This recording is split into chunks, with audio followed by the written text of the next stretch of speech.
So with many concerns raised about the possible side effects of COVID-19 vaccines on pregnant and breastfeeding mothers, can you walk us through what we need to know? First of all, a very good morning. And secondly, aren't we all fed up of this pandemic? I mean, I am. Yeah. Yep. We've been here for what, 15 months or so. We thought that next year would be better, but it's still going on. Mm. And you know what? The only way to get out of this pandemic is we need to get vaccinated. And that's really very, very important. And as an obstetrician, I get a lot of my patients coming in and asking me, I'm pregnant, should I get vaccinated? And I say, yes. Basically, because in pregnancy, our body is very different.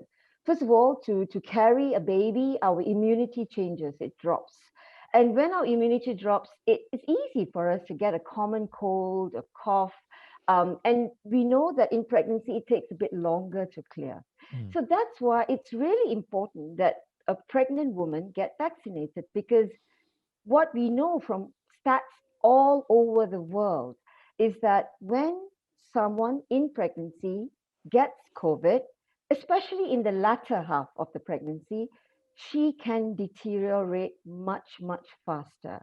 So that means that we talk about categories with COVID, and if you are, like, say, just having a normal cough and flu and fever, light mild flu, your category 2, she can deteriorate into needing oxygen and even ventilation much, much faster. And that's where the scary bit actually comes in. Right. Because now we are not dealing with one life, we're dealing with two lives. Right. And we are talking always about the fact that the mother is the most important person. Yes, but for the mother, the baby is also very important. Yeah. Yeah. So we're trying to juggle all these things. Now, what we do know is that to save a mother's life, sometimes we need to deliver this baby. And we need to deliver this baby earlier than necessary. So we might be dealing with prematurity also. So that's why get vaccinated. It cuts down the risk tremendously. And don't worry about the vaccine. Now, if you look at the Malaysian figures, all our pregnant healthcare workers have all got their vaccines. And Right. there has not been one single problem in their pregnancy or with the baby that comes out, which is vaccine related. Yes, some of them have gone on to getting COVID, but it's been very mild with no other effects on the baby. So getting vaccinated, as I said, is very important. And it doesn't stop at pregnancy. Even during the breastfeeding months, you should get yourself vaccinated. So, Doc, obviously not one size fits all when it comes to these sorts of things. So, where do we find out? Say we discover we're pregnant, or we've had the baby, right? And we're breastfeeding. Like, where do we find out the information that will help us with any of this? Well, a lot of the information is out there in the media, but you know what? If you really want black and whites, just go into COVID-19, COVID-19.moh.gov.my. Let me just repeat that. It's COVID, all small letters, COVID-19.moh.gov.my. And right at the top on the right-hand side, it's a search engine. Go into that search engine and just type IBU, IBU. And then would come that first link that tells you what's safe for you, which vaccine is Right. safe for you at your, at whether you're pregnant or you're breastfeeding, and then it tells you which vaccine is safe for you. And of course, like with anything, I mean, like, before you get to a certain stage when you're showing, obviously, just like anybody else who's got any other kind of comorbidity or illness, when you actually get there, to sort of tell the person who's administering or taking the admission of you in to get a vaccine that, you're pregnant, is also, very an important. And I thing, right? believe that I think our My Sujatra apps are also coming up with certain links to say that you're pregnant, which is brilliant. But all of us should actually open our mouths and say it to the person who's registering that you are pregnant, and then they would ask you how many weeks pregnant you are, because the vaccine can be given between 14 to 33 weeks. Well, and full time is 40 weeks, right? Yes, very good. Right. I'm impressed with you. Just doing the math, man. 9 months and everything. So yeah, just roughly doing the math. What would you say to the pregnant mothers who still feel anxious and unsure about taking the vaccine? Why is it important that they do? I think it is very natural. The funny thing is, once you're pregnant, it's no more you, isn't it? It's all baby. You're so worried about the baby. Say a pregnant mother has got a urine infection or a bad flu. She's hesitant to take antibiotics because in her mind, would it affect the baby? So your protective Mm, instincts are coming out. So that's a very natural thing to feel when you're pregnant. And I don't blame them because it's something that we need to reassure them. And what I normally would say is that the most important person is the mother. It is the mother. So if the mother is healthy, then the baby becomes healthy. So there's no point. Let's say you have a bad flu. You linger, don't take your medication. It just goes on 1 week. And then the second week, you take your antibiotics. That's 2 weeks of problems for the baby. So you might as well just nip it in the bud, solve it, and the baby grows happily and well. Mm. So having anxiety in pregnancy, very normal. But whatever we are doing is in the right direction. okay. Let's talk about women who've already had COVID-19. In what way would their recovery and immunity as a result of that impact their pregnancy, if any? Well, I would say you are in the safe zone. So you've had COVID. I'm sure it cost you a lot of anxious moments during the time that you had it. But you know what? You've come out of it. Now we concentrate on you, your baby, and your delivery. So that's really very important. So when did they get COVID? So if they got COVID in the first 3 months of the pregnancy, that means by the time they deliver would be another 6 months away. So now we worry because we know that you can get reinfected. So please, do all things right. If you need to take the vaccine after 3 months, you take it. If social distancing, washing your hands, wearing your mask still becomes a very important way to try and curb this problem. If you get COVID in the second half of your pregnancy, second trimester, third trimester, and you've overcome it, and now you are now going to look at delivery, you are actually, as I said, in the very safe zone because of the fact that you've recovered. Everyone's not so going to be so concerned about your COVID, and we can concentrate happily during your labor. The problem comes when you get COVID just at the time of delivery. So that's where the big Mm, question mark comes. What do we do?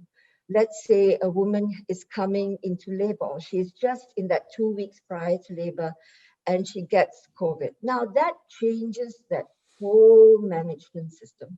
So in this country, and we are following MOH guidelines, if you are in labor and you have COVID in that first 10 days of COVID, it is usually a cesarean section. And why is it a cesarean section?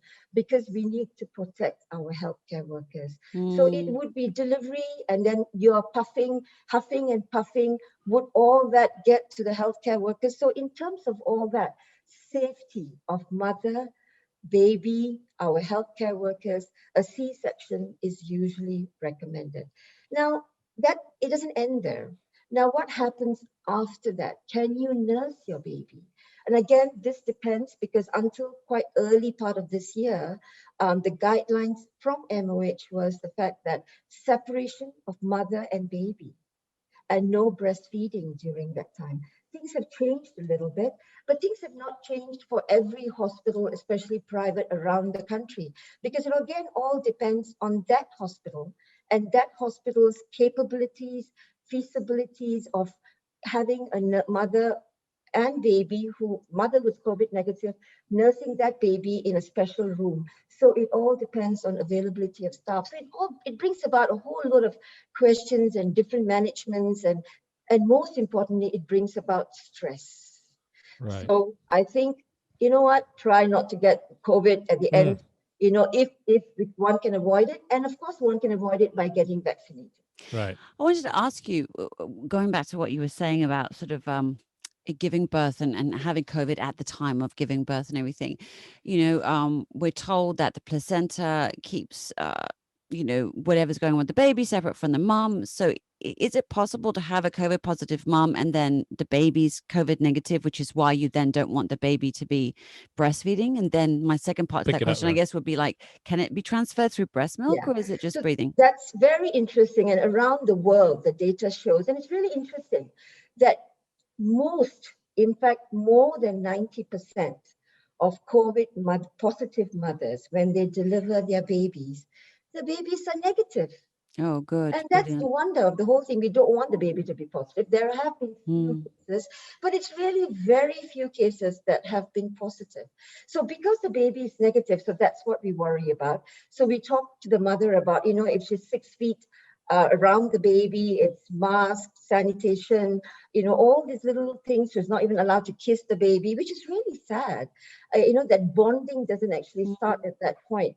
And so that's what happens. Now, coming back to the second part of your question about the umbilical cord. So initially, and we do tell our patients this, when we vaccinate a pregnant mom, it doesn't mean that those antibodies will transfer through the placenta umbilical cord to the baby.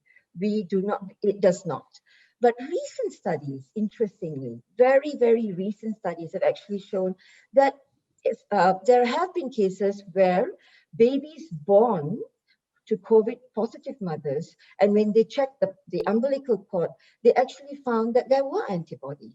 But this is still new. We have to look at a few things and let's see where this goes. So the antibodies that were found were not from the vaccine, but actually No, we're created by talking the about body. COVID positive mothers. Right. Yeah. Right. The other group where they've been vaccinated, again, they have found a few cases where there have been antibodies, but whether these antibodies are sufficient to protect that baby is a different issue completely. Right. So it's just Okay. traces of the vaccine is there. Yeah. Right. Okay.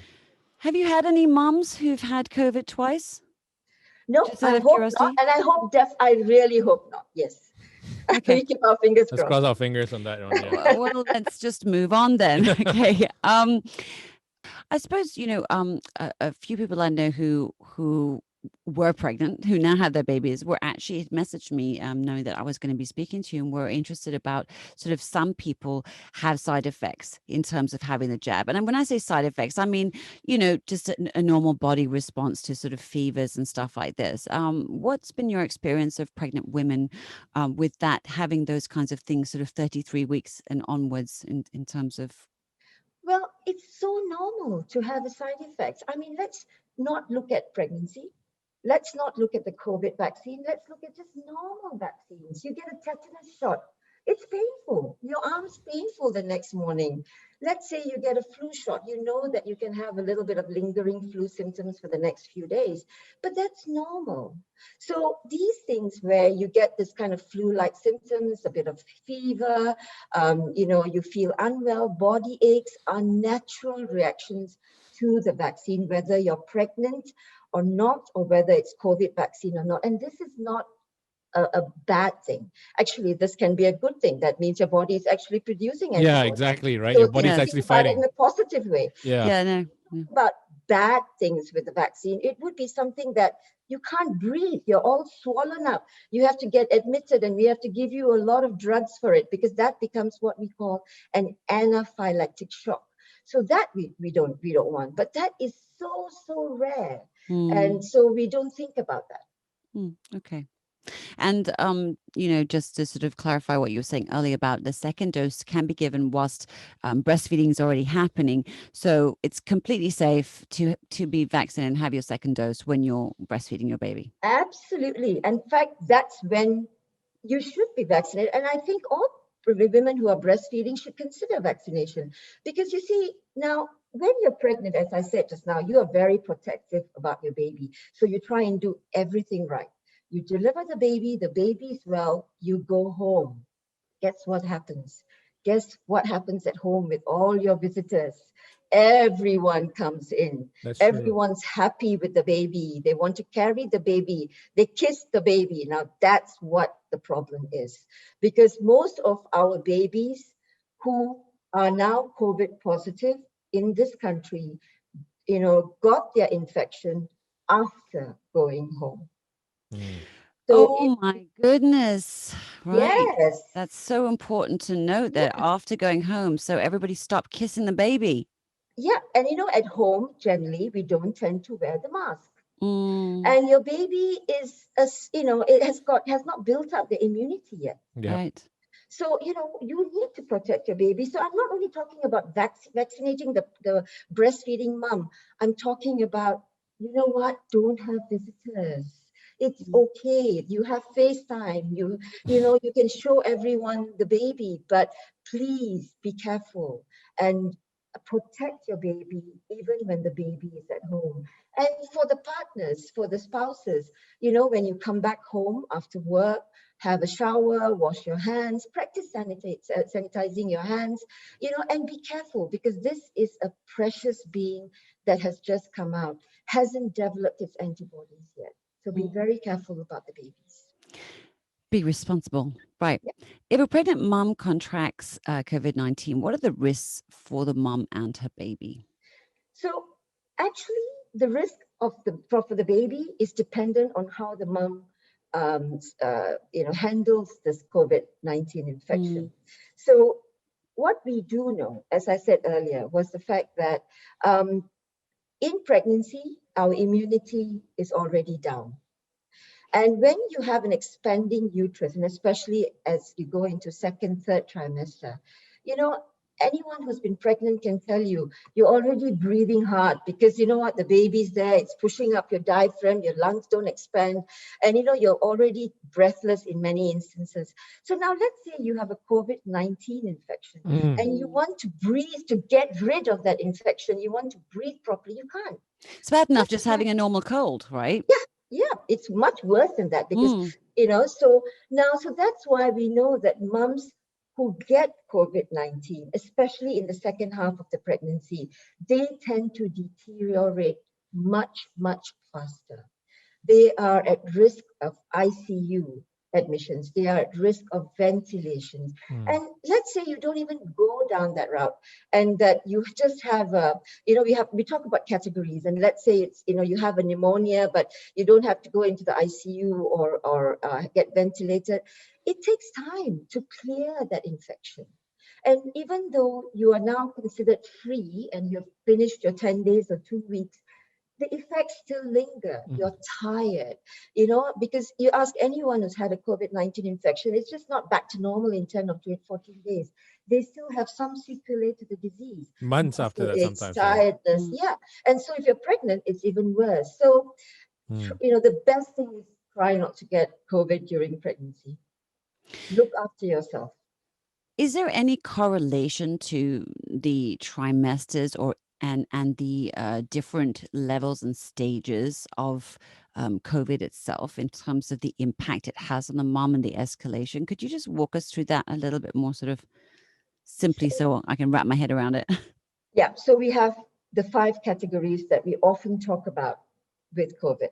So category 1, you are totally asymptomatic, you're normal. Category 2, you have a few symptoms here and there, but you're actually okay. Category 3 is when you have pneumonia, but you're still handling it. You don't have to go to ICU or to get ventilated. Then 4 is you now need help with breathing, so oxygen comes in. And 5 is when you get ventilated. So it just progresses as it goes along. Now, in this country, because we know that pregnancy, we have to be really careful, and this change of categories can happen more frequently the worsening of the categories can happen more frequently in a pregnant woman. The government's really good. It tries to admit all its pregnant patients because they really want to look after the pregnant Mm. patients. So Mm, they are considered high risk. Okay. So now, as I said, if you are first trimester, not too bad, but with the expanding uterus in your late second trimester, so second trimester would end at about 28 weeks. And by then you're already feeling that full effect of the baby and breathing, then your chances of moving, let's say from category 2 to category 4 becomes much higher.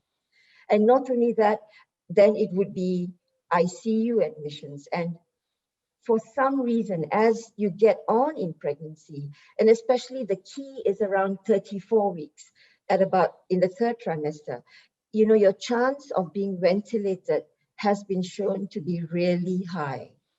And when we want to ventilate, you have the baby there. How do you expand your lungs? So then comes this talk about, should we take out the baby? Right. I Mother's see. life is so important. Okay. Should we take out this baby? How do we deliver this baby? Can this baby survive outside? Do we Right. induce or do we do a C-section? So there's a whole lot of dialogue that comes in, because at the end of the day, it's always mother first.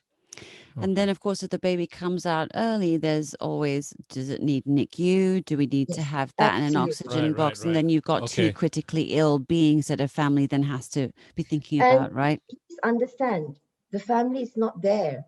Yes. Everyone's, elsewhere. There is And no not allowed. support at all. And so Yeah. everyone is alone going through this. And Yes. that's really sad. Yeah. That makes things a complicated situation even more complicated already. Yeah. Absolutely. Right. Absolutely. Okay, gosh. I'm understanding the bigger picture now, Yeah. and Yeah. it's Right. it's very dire straits, actually.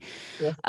Okay, let's just touch back again, if you wouldn't mind, on the idea of people's concerns about vaccinations, or even virus, for this matter, affecting the quality and supply of breast milk. What would you advise breastfeeding moms? Continue breastfeeding. You are protecting your baby. If we're looking at two categories, one is the fact that you've been vaccinated. Please continue breastfeeding your baby. If let's say that you have having COVID at that particular time, if your doctors allow it, please continue breastfeeding your baby. Even if your doctors say, you know what, not now, you're having COVID, let's get over that initial 10 days to 14 days, you can do what we call a pump and dump. That means you express your milk and you throw it away until the time comes when you can do direct breastfeeding. So all is not lost, actually. So you can still continue breastfeeding when your doctors give you the green light to breastfeed.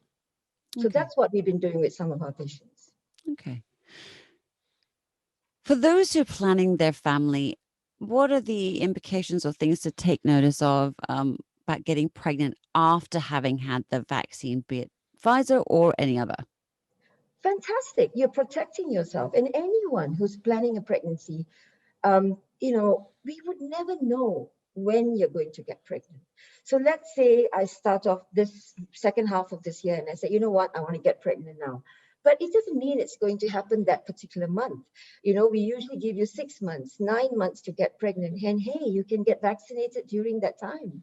So the question comes about, you get vaccinated, and 1 week, 2 weeks later, you find out you're pregnant. And then I would turn around and say, congratulations, you've been vaccinated and you're starting off this pregnancy at least with 1 dose in you. And you would be about 50% vaccinated. 50% safe. Now, do you get your second dose? So now let's say that you've had your Pfizer, then your second dose can actually come in about 3 when you are about 14 weeks. So that's quite safe. And let's say you don't want to do that second dose, you are also okay because you've got yourself partially protected.